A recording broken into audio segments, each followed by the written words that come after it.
Inside. Thank you. Okay, go on. Arne, before we talk about Liverpool, can I just get your thoughts on Erik ten Hag, obviously leaving his position as Manchester United manager, and Ruud van Nistelrooy taking interim charge? Yeah, you can, of course.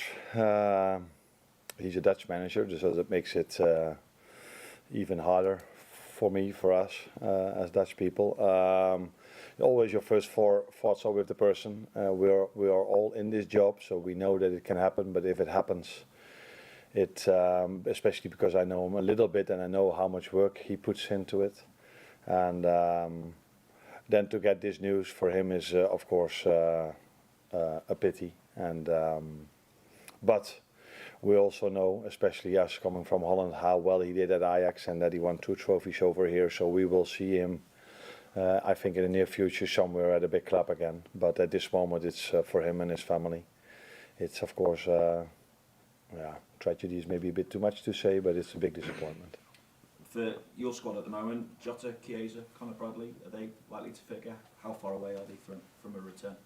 The ones you just mentioned, Conor is training with us again, so he could maybe be in the squad tomorrow. Jota not, Alisson not, Harvey Elliott not, and Federico, I'm not expecting him to be in the squad tomorrow as well. How long do you think for Federico? That's always difficult to say because he goes a bit up and down. So sometimes he's there with us, train a few days, and then he goes out. He goes out for an injury again. So I don't want to put days or weeks on it because I think we just have to make sure he gets in the best possible shape and don't put any pressure on him by coming up with dates. Just looking at this competition, the game you've already played, obviously the starting line-up from the win over Bournemouth, only Kelleher and Nunes then started the cup win over West Ham, and then from West Ham game only then Jota started the league win over Wolves. So how likely are you to do something kind of similar with regards to team selection this week, bearing in mind it's also a double header against Brighton? Yeah, I don't think it's possible to do the same as we did against West Ham for the simple reason that we got some injuries, so we don't have maybe enough players to change them all if I wanted that.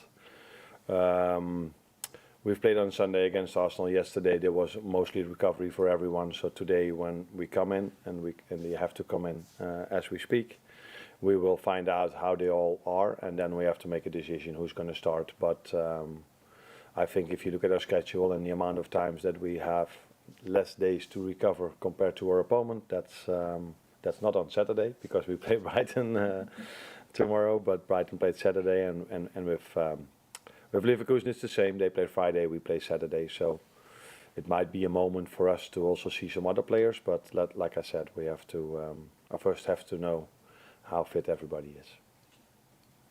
Can I just ask as well, this starts, I think it's 5 games in around 11 days. How do you prepare for that? And does that mean you have to sort of select games that have more prominence?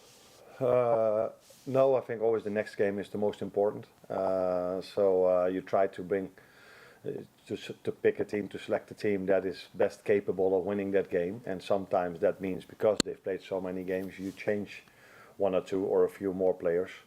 How to prepare them for that's not what you do today or tomorrow. That's mostly what you've done already in pre-season and all the weeks leading up to this schedule.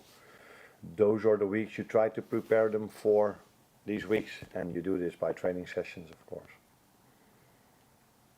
Endo came off the bench, and I know he started the previous round in this competition. Is this a chance for him to maybe start? And also, when you're making these changes, how do you keep those players that are maybe struggling for minutes happy in the squad?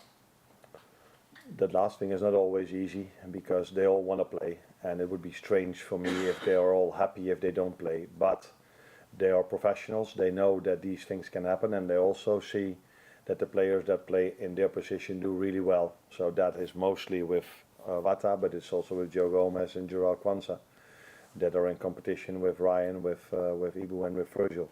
So they understand and they see how well these players play and that they also stay fit till the last minute of the game.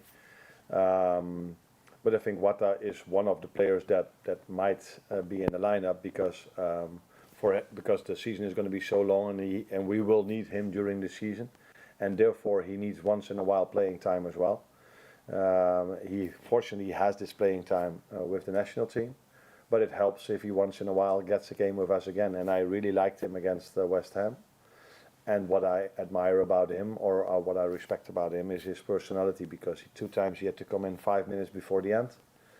And in my managerial career, I sometimes have seen that players, if they come in 5 minutes before the end, they come in with a face like this and play like that. But every time when we need him, even if it's for 5 minutes, he shows up for the team, for his teammates and for himself. So I think he, also for that reason, he deserves to play tomorrow.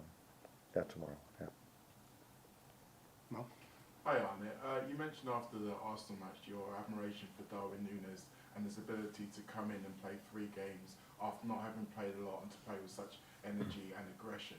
You also kind of mentioned he was the only recognised striker available, so with that in mind I was wondering about some of the other options. We saw Cody Gakpo play 15 minutes at the end of the game against Leipzig, but he seemed to have been a little bit more rejuvenated in his old left wing role. We've also seen Luis Diaz and Mo Salah play centrally during their Liverpool career.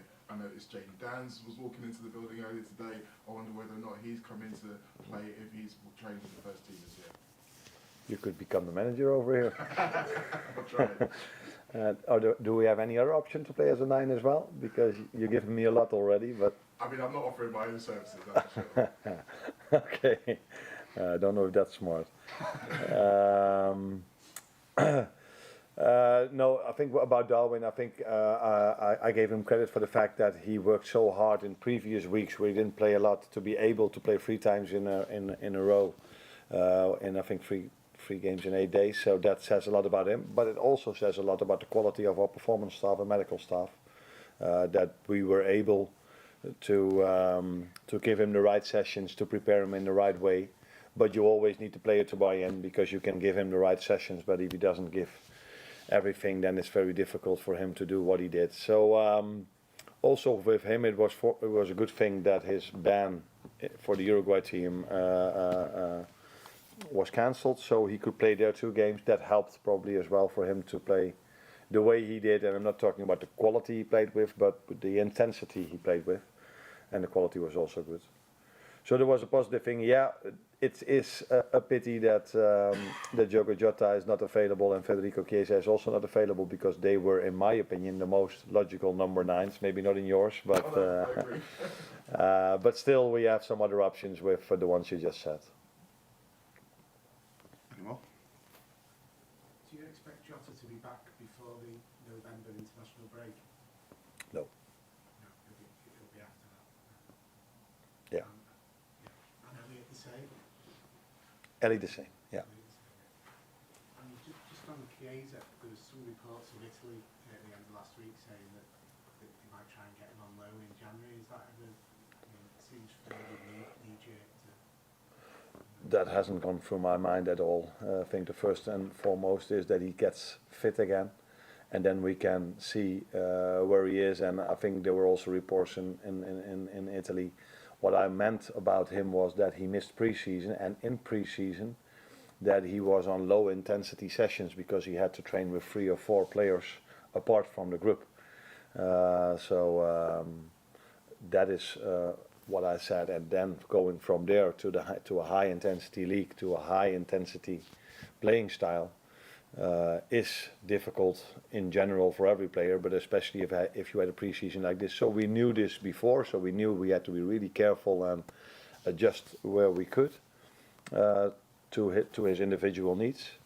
But it hasn't been perfect yet, so we're trying to find the right way of building him up without overloading him, and that has been difficult till now, but I have the full confidence that that will happen, and let's let him first be fit. Just the goalkeeping situation, Arne, do you look to keep Kelleher in this competition, or do you give Giles a chance? It's something that also goes through my head, and I haven't made a decision yet, so we will see tomorrow. It's also a decision you take. Also, you include your goalkeeper coach with that, but in the end, I have to make that decision, and I also want to hear how fit Queeve is at the moment. He played many games, so let's wait and see what decision I make tomorrow. And at the weekend, Mount Ashville made 2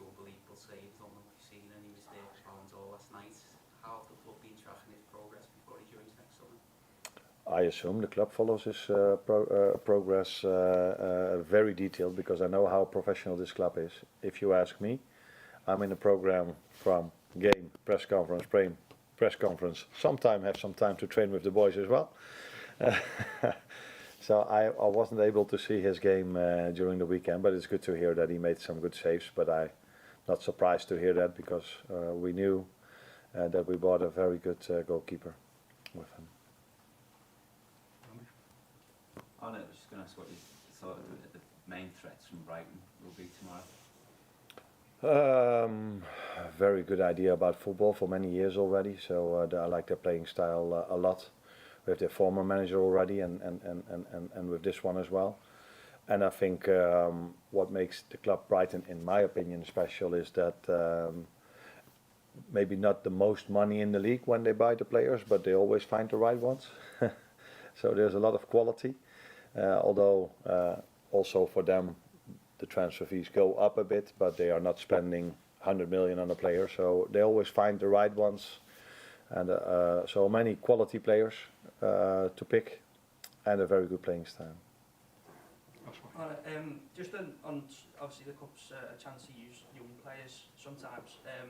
You obviously used a lot of them to go out on loan in the summer to maybe get game time. But when you do get injuries and you're looking at the squad, is that the difficult balance to try and know how many to let go and how many to sort of keep around the building?